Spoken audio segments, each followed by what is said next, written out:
நிறைய கூட்டணி கட்சிகள் இருக்கு. அப்போ வந்து சீட் ஷேரிங்ல ஒரு பெரிய பிரச்சனை வரதா நிறைய பேர் வந்து சொல்றாங்க.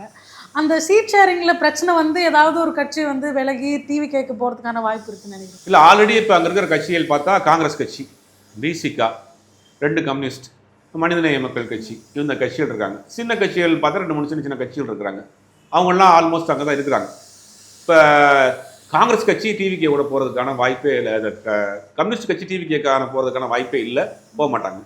பிசிகா அவங்க நிலைப்பாடை சொல்லிட்டாங்க. விஜய் வந்து ஓட்டை பிரிக்கிறதுக்காக வந்திருக்கார். பிஜேபியால் அனுப்பப்பட்ட ஒரு பி டீம்னு விசிகா திருமாவளவன் அவர்கள் ரொம்ப தெளிவாக டிக்ளேர் பண்ணிட்டார். அவரும் போக மாட்டார். அவரும் கூட்டணி கதவை அடைச்சிட்டார். இருக்கிற ஒரே கட்சி காங்கிரஸ் தான். காங்கிரஸ்குள்ளே இருக்கக்கூடிய பிரச்சனையும் சரி செய்யப்பட்டு பேச்சுவார்த்தை நடந்துட்டு இருக்கு. காங்கிரஸும் போகாது. வேற எந்த கட்சி போகிறதுக்கு அங்கே வாய்ப்பு இருக்குது? அப்போ இந்த கூட்டணியிலேருந்து போகிறதுக்கான வாய்ப்பு இல்லை. இப்போ தமிழ்நாடு அரசியலை பொறுத்த வரைக்கும் டாக்டர் ராமதாஸ், சசிகலா இவங்கெல்லாம் தமிழ்நாட்டு அரசியலில் எந்த பக்கம்ங்கிற ஒரு முடிவு எடுக்க முடியாமல் தடுமாற்றத்தில் இருக்காங்க. இவங்கெல்லாம் சேர்ந்து வேணால் ஒருவேளை டிவிகேக்கு போகலாம். அப்படி போனாலுமே இவங்க 2 பேருக்குமே ஒரு சாதிய முத்திரை இருக்குது. அது டிவிகேக்கு ஒரு பெரிய செட்பேக்காக மாறும். ராமதாஸ்னாலும் சொன்னாலும் கூட அவருக்கு பின்னாடி ஒரு சாதிய முத்திரை இருக்குது. சசிகலாவுக்கு ஒரு சாதிய முத்திரை இருக்குது.